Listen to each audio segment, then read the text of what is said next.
수학의 세계에서 연립방정식은 다양한 문제점을 풀어나가는 데 있어서 핵심적인 도구 중 하나이고, 그래서 고대 문명사회에서부터 현대 최첨단 의료기기에 이르기까지 알게 모르게 우리의 삶과 아주 밀접한 연관성이 있다는 것을 알 수 있었어요. 이 연립방정식이 지니는 의의와 그 활용성에 대하여 알아보도록 하겠습니다. 연립방정식이란 무엇인가? 둘 이상의 방정식을 함께 고려하여 각 방정식을 공통적으로 만족시키는 미지수의 값을 찾아내는 과정의 문제입니다. 다양한 구성 요소 간의 상호작용과 변화를 이해하는 데 중요한 역할을 하는 것이죠. 예를 들어 평소 여러분이 쇼핑을 할 때 정해진 예산 범위에서 옷이나 신발이나 모자 등을 구매해야 한다면 이를 어떻게 배분해야 할지를 고민하게 되는데, 바로 그때 여러분은 일상에서 무의식 중에 연립방정식을 사용하여 고민을 했던 것입니다. 즉, 여러 가지 값들의 상호작용을 무의식적으로 계산을 하고 있었던 것이죠.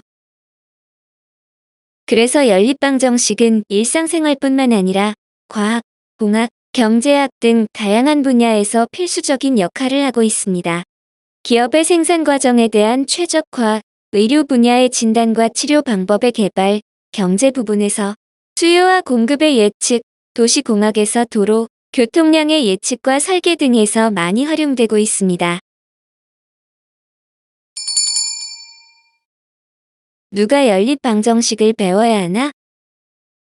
연립방정식의 학습은 중학생부터 시작하여 고등학생을 거쳐서 심지어 대학의 교수단이나 전문 연구원들에 이르기까지 광범위한 사람들에게 필요로 합니다.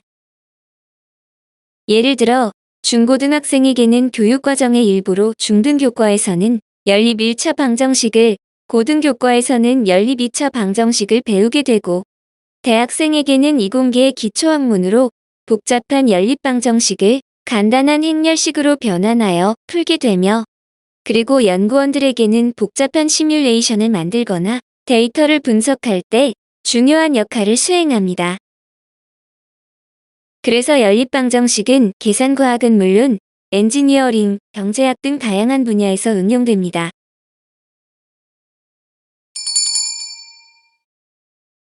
연립방정식의 구조와 형태. 일반적으로 2개 이상의 방정식이 한 세트로 묶여있는 형태입니다. 예를 들어 가장 기본적인 형태는 미지수가 2개인 1차 방정식으로 구성된 2원 1차 연립방정식과 미지수가 3개인 1차 방정식으로 구성된 3원 1차 연립방정식 등이 있어요. 미지수의 개수가 많아질수록 해를 구하는 데 시간이 많이 소요되므로 컴퓨터의 도움은 필수가 되지요.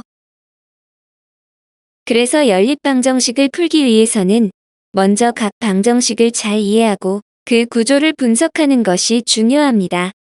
현실 세계의 복잡한 문제는 여러 개의 미지수 간의 상호 관련성으로 얽혀있기 때문에 그 시스템을 분석하는 것이 아주 중요하죠. 연립방정식의 풀이와 원리. 연립방정식의 풀이는 가감법과 대입법이 대표적인 방법이에요.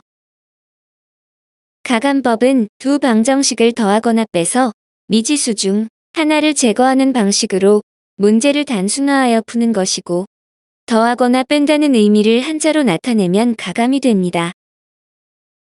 대입법은 한 방정식을 하나의 미지수에 대하여 정리한 후 이를 다른 방정식에 대입하여 미지수가 한 개인 방정식으로 만들어 푸는 것으로, 말 그대로 대신 집어넣는다는 뜻으로 한 미지수에 대하여 다른 미지수로 대체하여 바꾼다는 것이에요.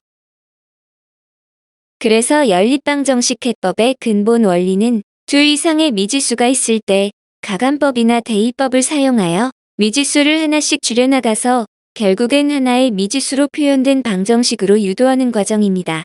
그러면 미지수가 한 개인 1차 방정식이 되므로 해를 쉽게 구할 수 있게 되지요. 이 두 가지 방법 중 상황에 따라 최적의 방법을 선택하여 사용하면 됩니다.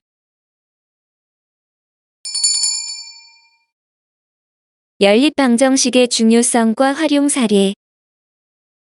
연립방정식은 단순한 수학의 문제를 넘어서서 실제 생활에서도 많은 상황에 적용됩니다. 예를 들어 공학에서는 물체의 움직임을 예측하거나 경제학에서는 화폐의 흐름이나 시장의 수요와 공급을 분석하는 데 이용됩니다.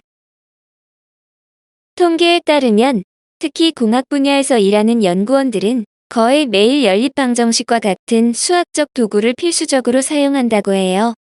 이는 연립방정식이 실제 사회에서 얼마나 중요한 역할을 하는지를 잘 보여줍니다.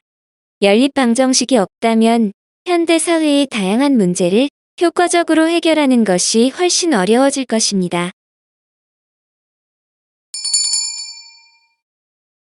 네트워크의 분석에 연립방정식이 어떻게 사용되는지 살펴볼게요. 오늘날 우리 사회는 각종 네트워크로 둘러싸여 있어요. 복잡하게 얽히고 설킨 그물망에 대한 정보 교류를 연립방정식을 이용하면 이를 원활하게 소통시킬 수 있다고 합니다. 아래 그림의 네트워크에서 각 교차점에서는 흐름이 보존된다고 가정할게요. 여기서 보존이 된다는 의미는 한 교차점에서 30만큼 유입이 된다면 두 갈래의 경로로 유출되지만 그 유출되는 양의 합은 그대로 30이 된다는 거예요. 즉, 들어올 때의 양이 그대로 변함없이 나올 때의 양과 같아진다는 거죠. 이 네트워크 구조가 활용되는 분야는 다음과 같아요.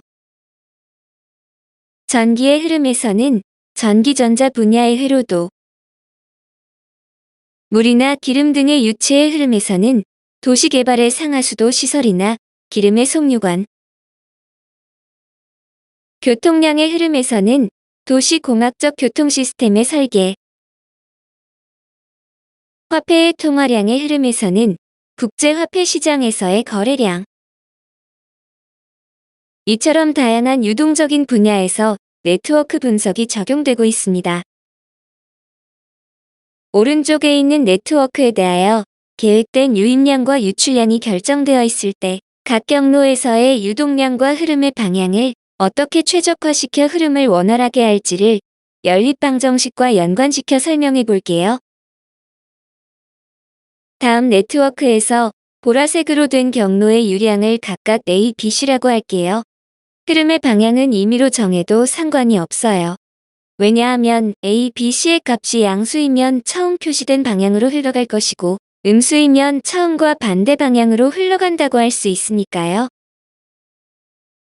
먼저 A 교차점에서는 유입량은 30이고 유출량은 A 더하기 B이므로 각 교차점에서는 보존된다고 가정했으므로 따라서 A 더하기 B는 30이 되고 B 교차점에서는 유입량은 A 더하기 C이고 유출량은 35이므로 따라서 A 더하기 C는 35가 되며 C 교차점에서는 유입량은 60이고 유출량은 C 더하기 15이므로 따라서 C 더하기 15는 60이 되며 D 교차점에서는 유입량은 B 더하기 15이고 유출량은 55이므로 따라서 B 더하기 15는 55가 됩니다.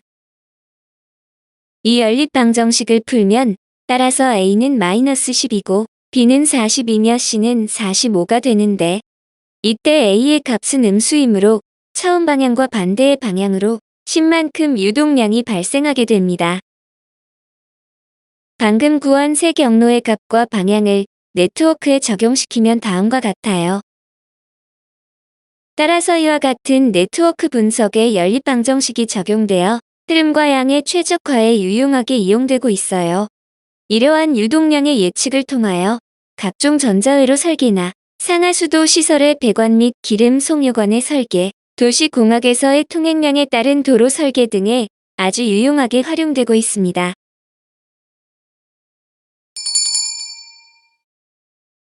연립방정식의 학습 방법.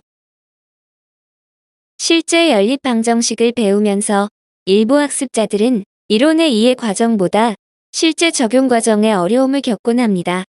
모든 문제 해결 방식에 적용되는 원론적인 이야기이지만 이를 해결하려면 개념을 숙지한 후에는 반드시 다양한 유형의 문제를 직접 풀어보는 것이 중요합니다.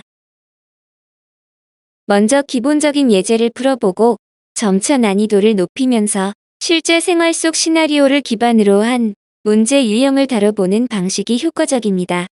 시스템 내에서 등장하는 미지수들의 관계와 변화하는 상호 연관성을 파악하여 이를 분석하여 정리하면 됩니다.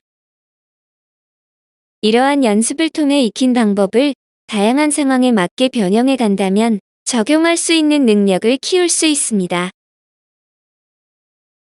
고대 문명사회에서 실생활에서의 문제점을 극복하기 위한 도구로서의 연립방정식을 시작으로 하여 고도화된 현대 문명사회에서 단층 영상의 한계점을 극복하기 위해 그리고 네트워크의 원활한 흐름을 위한 도구로 활용된 연립방정식에 이르기까지 우리가 미처 인식을 못하였지만 연립방정식은 수학의 울타리를 훌쩍 뛰어넘어 실생활에 아주 밀접하게 관여하고 있었다는 점이 놀라울 뿐이네요.